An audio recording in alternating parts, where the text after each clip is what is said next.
The Assembly will hear an address by His Excellency Mohammed Yunus Menfi, President of the Presidential Council of the State of Libya. I request protocol to escort His Excellency.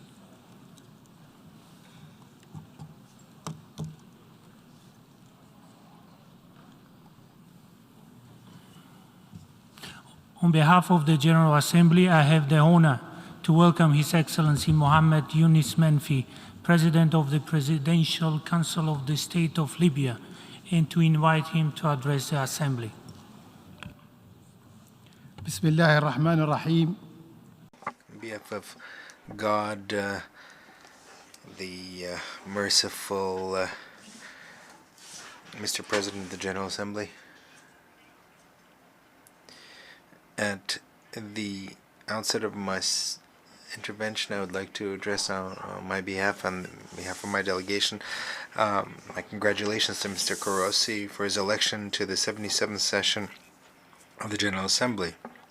I wish him every success in his term.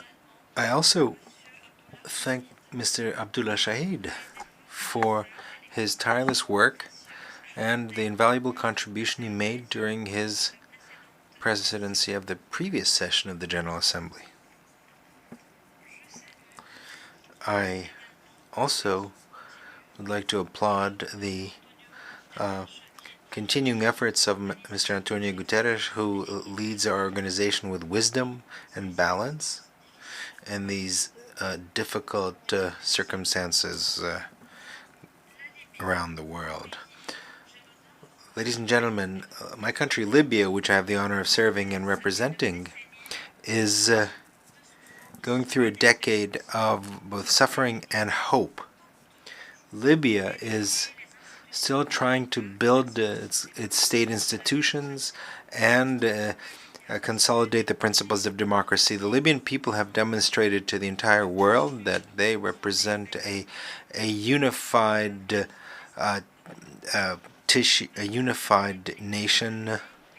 In spite of the challenges, the Libyan people, thanks to its clairvoyance, tolerance, and patriotism, continue to work for a united country.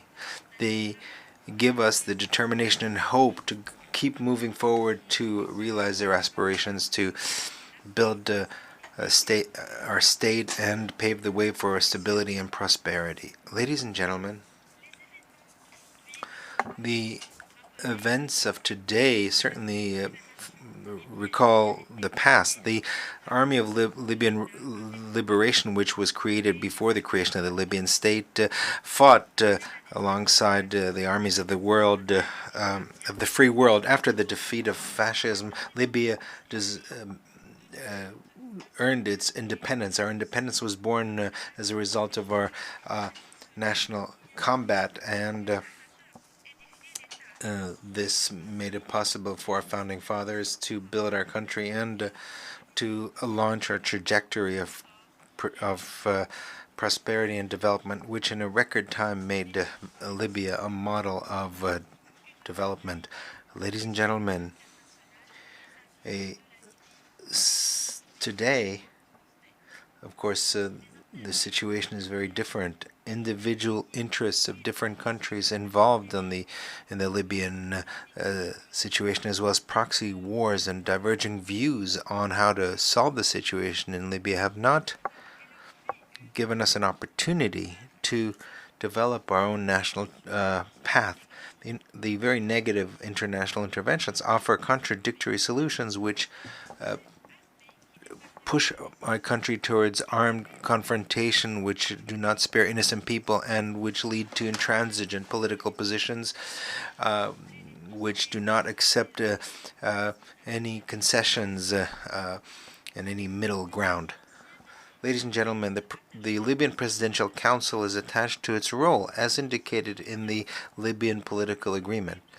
As the supreme political authority, this council represents national and international unity of the country and fulfills the function of the commander-in-chief of the army. It is also responsible for leading the efforts of national reconciliation that is inclusive, to pave the way towards democratic and peaceful transition through parliamentary and presidential elections. At the same time, I'd like to take this opportunity to thank the African Union for having cooperated with us in order to launch the project of national reconciliation. This project represents the most important pillar to support our trajectory that would lead to peace and stability they were hoping for. These responsibilities force us to work in the framework of an impartial and balanced national efforts. In spite of the attempts by certain political parties to push us towards political confrontation that we are trying to avoid by every possible means, we are trying to resolve these political disputes. The Presidential Council has closely followed the series of dialogues between the Parliament and the Council of State. These rounds of dialogue have still not led to an agreement on the constitutional rules to be followed for the parliamentary and presidential elections. The Presidential Council continues to stress that these rounds of dialogue should not continue indefinitely. The Presidential Council is ready to intervene to have the political process, if necessary, to overcome the impasse in the political process, if necessary. At the economic level, the Presidential Council has supported all efforts that have made it possible to restore the production of gas and oil in all Libyan regions.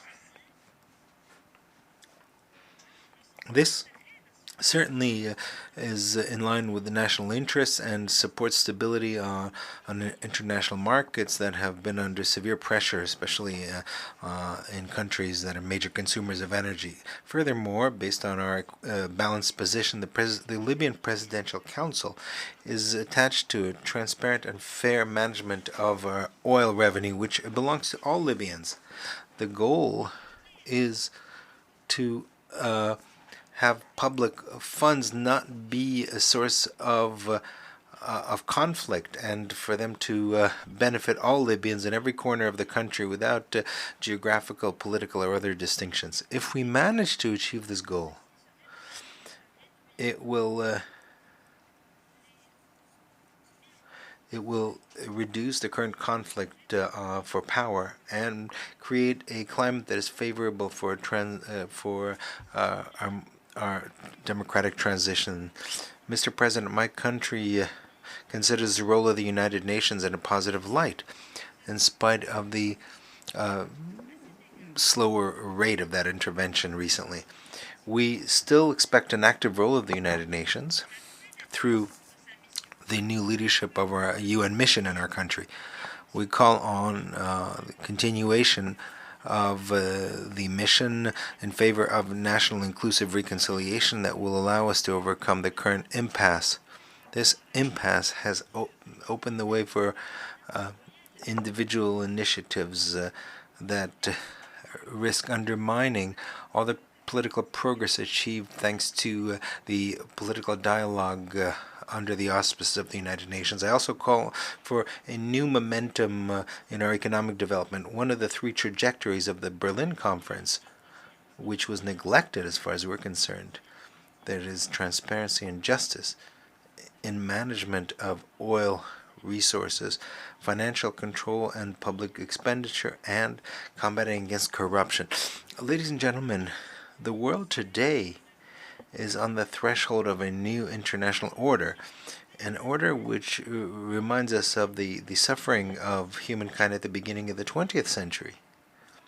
And while we thought that the errors of the past would never be repeated again, today, now, it's time for human conscience to speak out in favor of peace, and that the entire world supports the international principles enshrined in the United Nations to uphold the principle of sovereignty of states and to resolve conflicts by peaceful means and to respect good neighborly relations and not destabilize security of nations. I also call on the respect for the right of people to use nuclear energy for peaceful purposes in conformity with the criteria defined by the IAEA.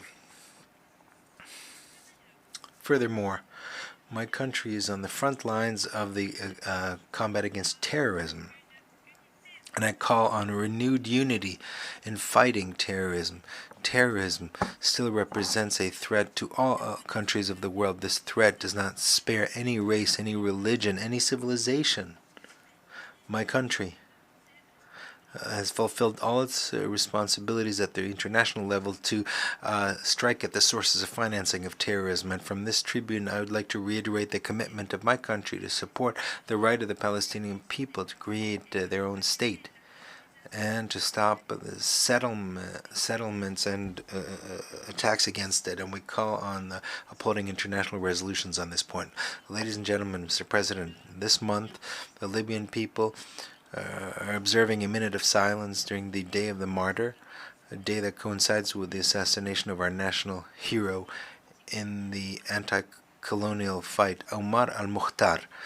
The Libyan people are inspired by the combat of its ancestors to learn patience and to be more determined in defending its rights. The Libyan people draw inspiration from its founding fathers to become more tolerant.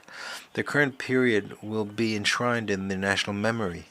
Future generations will recognize the positions of those who supported us and those who undermined our security, who pillaged our richness, our wealth. Libya, due to its Arab neighborhood, due to its position in Africa, is a link between civilizations and as an economic hub where the interests of the world are concentrated.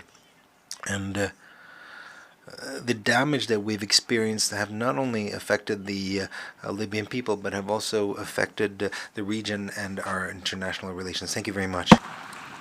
Au nom de l'Assemblée générale, je tiens à remercier le On behalf of the General Assembly, I wish to thank the President of the Presidential Council of the State of Libya for his address, and I ask protocol to accompany him. Thank you.